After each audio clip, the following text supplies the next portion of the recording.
CPI നേതാവ് VS Sunilkumar ചേരുകയാണ്. സുനിൽകുമാർ, നമ്മൾ കഴിഞ്ഞ ദിവസം രാഹുൽ ഗാന്ധിയുടെ വാർത്താസമ്മേളനം കണ്ട് ഞെട്ടിത്തരിച്ചിരിക്കുന്ന ഒരു സാഹചര്യം ഇപ്പോൾ തൃശ്ശൂരുമായി ബന്ധപ്പെട്ടും സമാനമായ ഒരു രീതി. പ്രസന്ന എന്ന് പറയുന്ന ആ സ്ത്രീയുടെ ഫ്ലാറ്റിൽ ഏതാണ്ട് 9 വോട്ടുകൾ ചേർത്തിരിക്കുന്നു എന്നുള്ളതാണ് പ്രസന്ന അശോകൻ്റെ. ഇതുപോലെ ആ ലോക്സഭാ മണ്ഡലത്തിൽ 7 നിയമസഭാ മണ്ഡലങ്ങളിലായി എത്ര പേരുടെ വോട്ടുകൾ ഈ കണക്കിന് ചേർത്തിട്ടുണ്ടാകും എന്ന് സംശയിക്കുന്നതിൽ തെറ്റുണ്ടോ സുനിൽകുമാർ? നമ്മള് എണ്ണത്തിന്റെ ആക്യുറസി എന്നതിനേക്കാൾ ഉപരി ആയിരക്കണക്കിന് വോട്ടുകൾ അങ്ങനെ ഈ രീതിയിൽ ഫോം 6 ദുരുപയോഗം ചെയ്തുകൊണ്ട് BJP നടത്തിയിട്ടുണ്ട്. നമ്മൾ ഈ നിയമസഭാ ഇലക്ഷൻ ആണെങ്കിലും പാർലമെന്റ് ഇലക്ഷൻ ആണെങ്കിലും പഞ്ചായത്ത് രാജ് ഇലക്ഷൻ ആണെങ്കിലും ഓരോ മണ്ഡലങ്ങൾക്ക് അതിർത്തി നിശ്ചയിച്ച് ഇലക്ഷൻ നോട്ടിഫിക്കേഷൻ വരുന്നതിന് കാരണം ആ അതിർത്തി പ്രദേശത്ത് താമസിക്കുന്ന സ്ഥിരതാമസക്കാരായിട്ടുള്ള വോട്ടർമാരാണ് അവരുടെ പ്രതിനിധികളെ തെരഞ്ഞെടുക്കാൻ അവകാശപ്പെട്ട ആളുകൾ. അപ്പോ ആ അവകാശത്തെ ലംഘിച്ചു അല്ല മറികടന്നുകൊണ്ട് മറ്റു പല മണ്ഡലങ്ങളിലുമുള്ള BJP വോട്ടർമാരായിട്ടുള്ള ആളുകളെ വളരെ മുൻകൂട്ടി ബൾക്കായി തൃശ്ശൂർ മണ്ഡലത്തിലേക്ക് പല ബൂത്തുകളിലായി അവർ തിരികെ കയറ്റി എന്നതാണ് ഇവിടെ നടന്നിരിക്കുന്ന ഏറ്റവും വലിയ മാനിപ്പുലേഷൻ. ഇതിന് അവർക്ക് ആവശ്യമായിട്ടുള്ള സഹായങ്ങൾ, ആവശ്യമായിട്ടുള്ള കാര്യങ്ങൾ ഇലക്ഷൻ കമ്മീഷന്റെ ഭാഗത്തു നിന്നും മറ്റു തരത്തിൽ അവർക്ക് ലഭ്യമായിട്ടുണ്ട് എന്നുള്ളത് കൊണ്ടാണ് അവർക്ക് ഇത് വളരെ ഈസിയായി നടത്താൻ കഴിഞ്ഞിരിക്കുന്നത്. അപ്പൊ അത് അന്ന് ചോദ്യം ചെയ്യുമ്പോൾ തന്നെ അവർ പറഞ്ഞിരുന്നൊരു കാര്യം, ഇത് ഇലക്ഷൻ കമ്മീഷന്റെ നിയമപ്രകാരം തന്നെയാണ് ചെയ്തിരിക്കുന്നത് എന്നുള്ളതാണ് പറയുന്നത്.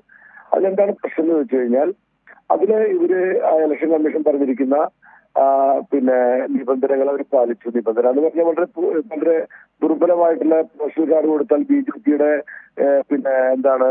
ഈ മിസ് കോൾ കിട്ടി കഴിഞ്ഞാല് മെമ്പർഷിപ്പ് ചേർക്കുന്ന പോലെ പോസ്റ്റ് കാർഡ് കൊടുത്താൽ വോട്ട് കിട്ടുമെന്ന നിലയിലേക്ക് നമ്മുടെ ഇലക്ഷൻ കമ്മീഷൻ വന്നു കഴിഞ്ഞാൽ അത് വളരെ ഗുരുതരമായിട്ടുള്ള ഒരു പ്രശ്നമാണ്.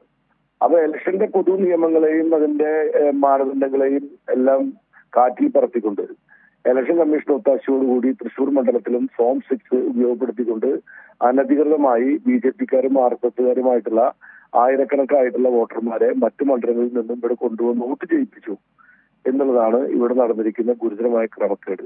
ആ ക്രമക്കേട് നമുക്ക് ചൂണ്ടിക്കാണിക്കാൻ ഇപ്പൊ കഴിഞ്ഞു എന്നുള്ളത് ഇപ്പോൾ ഞങ്ങൾ കൊടുത്തിരിക്കുന്ന ഒരു ഇലക്ഷൻ പെറ്റീഷൻ ഉൾപ്പെടുത്തുന്നതിന് കാരണം 45 ദിവസത്തിനകത്ത് നമുക്ക് ഇത്രയും വോട്ടർമാരെ വോട്ട് ചെയ്തതുമായി ബന്ധപ്പെട്ട തെളിവുകൾ സംഘടിപ്പിച്ച് നൽകുക എന്ന് പറയുന്നത് അസാധ്യമായ കാര്യമാണ്.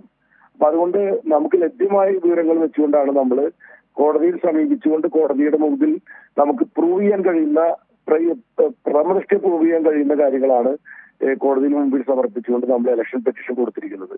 ഇപ്പോ ഈ ഒരു സാഹചര്യത്തിൽ ഫർദറായിട്ട് എന്തൊക്കെ ചെയ്യാൻ പറ്റുമെന്ന കാര്യത്തെ പറ്റിയാണ് ഇപ്പൊ ഞങ്ങൾ ആലോചിച്ചുകൊണ്ടിരിക്കുന്നത്. നിയമപരമായി തന്നെ എങ്ങനെയാണ് കോടതിക്ക് മുമ്പിൽ കൊണ്ടുവന്ന് ഒരു പരിഹാരം കാണാൻ കഴിയുക, അല്ലെങ്കിൽ ഇതിനൊരു നടപടി എടുക്കാൻ കഴിയുക എന്നുള്ളതിനെ പറ്റിയാണ് ഇപ്പോൾ ആലോചിച്ചുകൊണ്ടിരിക്കുന്നത്.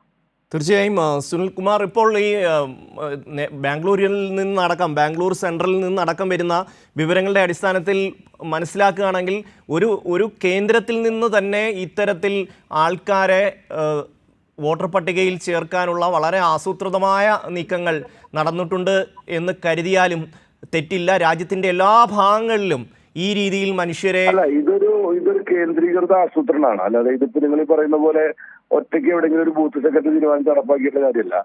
ഇത് വളരെ എവിടെയോ കേന്ദ്രീകരിച്ചുകൊണ്ട് ഇതിനൊരു ഗൂഢാലോചന നടത്തിയിട്ടാണ് നടത്തിയിരിക്കുന്നത്. അല്ലാതെ ഏതൊക്കെ തരത്തിലുള്ള മാനിപ്പുലേഷൻ നടത്തിക്കൊണ്ടായിരിക്കണം വോട്ട് അവർക്ക് ലഭ്യമാകേണ്ടതെന്നുള്ളതിനെ സംബന്ധിച്ചുള്ള ഒരു പണം കൊടുത്തുള്ള മാനിപ്പുലേഷൻ, മതപരമായ കാര്യങ്ങൾ ഉപയോഗപ്പെടുത്തിക്കൊണ്ട്, ഭരണം ഉപയോഗപ്പെടുത്തിക്കൊണ്ട്, കേന്ദ്ര ഏജൻസികൾ ഉപയോഗപ്പെടുത്തിക്കൊണ്ട്, അതിന് പുറമെ ഈ രൂപത്തിൽ ഇലക്ഷൻ കമ്മീഷനെ ഉപയോഗപ്പെടുത്തിക്കൊണ്ടുള്ള തരത്തിലുള്ള കാര്യങ്ങളും നടന്നിട്ടുണ്ട്. അപ്പൊ ഒരു ടോട്ടൽ മാനിപ്പുലേഷൻ നടന്നിട്ടുണ്ടെന്നുള്ളതുകൊണ്ടാണ് ഇതിനെ നമ്മളൊരു മാനിപ്പുലേറ്ററി വിക്ടറി എന്ന് നമ്മൾ വിശേഷിപ്പിക്കേണ്ടി വരുന്നത്. അതുകൊണ്ടാണ്.